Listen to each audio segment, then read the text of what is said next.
L'accessibilité dans les établissements recevant du public, une obligation de mise en conformité. Commerce, théâtre, cinéma, clinique, maisons de retraite, mairies, hôtels, établissements scolaires et bien d'autres. Les problématiques d'accessibilité doivent être prises en compte dès l'accès au bâtiment. Pour les personnes à mobilité réduite et les malvoyants, les portes comportant une partie vitrée importante doivent être repérables ouvertes comme fermées à l'aide d'éléments contrastés collés, peints, gravés ou incrustés dans les vitrages.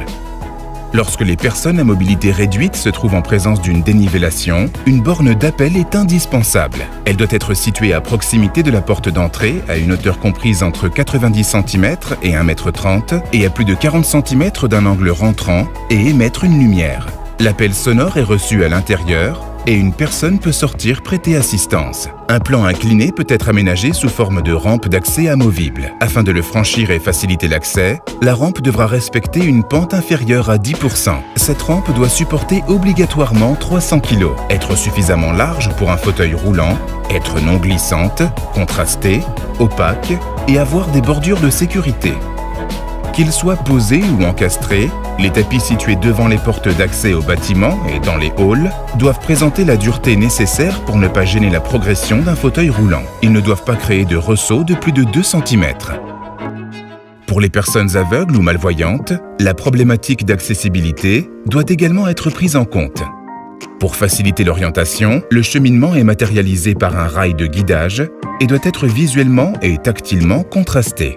Les personnes malvoyantes détectent les cannelures au pied ou à la canne longue par suivi du rail. Pour l'accès au bâtiment par des portes automatiques, bien positionner le rail de guidage au milieu. L'éveil de la vigilance concernant les marches d'escalier peut être obtenu par différents dispositifs. L'installation d'une main courante, d'une dalle podotactile pour tout escalier d'au moins 3 marches. Les nez de marche doivent être antidérapants et visuellement contrastés, de même que la première et la dernière contre-marche. Le guidage démarre juste après le tapis d'entrée et mène au comptoir d'accueil. ERP 5e catégorie. Restez vigilant au calendrier de mise en conformité. Pour toute question ou renseignement, l'équipe Romus est à votre entière disposition. Découvrez notre gamme complète sur romus.fr.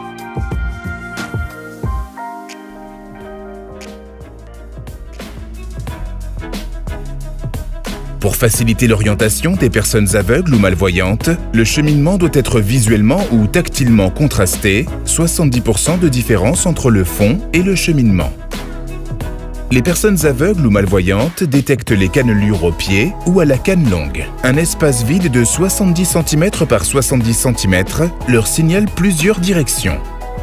Pour signaler l'arrivée vers une porte, il convient de positionner le rail du côté de la poignée pour les portes manuelles ou au milieu pour les portes automatiques. Pour être conforme, les plaques de porte doivent être positionnées à une hauteur comprise entre 90 cm et 1,30 m pour une lecture tactile pour tous, aussi bien assis que debout. Le braille pour les personnes aveugles, le relief et le contraste de couleurs pour les malvoyants. ERP 5e catégorie. Restez vigilant au calendrier de mise en conformité. Pour toute question ou renseignement, l'équipe Romus est à votre entière disposition. Découvrez notre gamme complète sur romus.fr.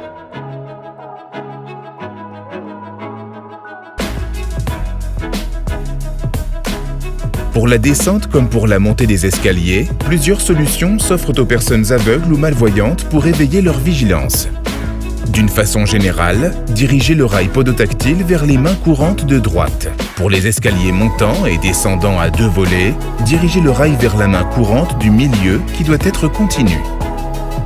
En haut de chaque volet d'escalier d'au moins 3 marches, un dispositif au sol est obligatoire. Il s'agit d'une bande d'éveil de vigilance qui peut prendre la forme d'une dalle podotactile ou de clous podotactiles. Ils devront être situés à 50 cm de la première marche. La première et la dernière marche doivent être pourvues d'une contre-marche de 10 cm visuellement contrastée. Les nez de marche doivent également être contrastés visuellement, être non glissants et ne pas présenter de débord. La montée de l'escalier est ainsi complètement sécurisée. ERP 5e catégorie. Restez vigilant au calendrier de mise en conformité. Pour toute question ou renseignement, l'équipe Romus est à votre entière disposition. Découvrez notre gamme complète sur romus.fr.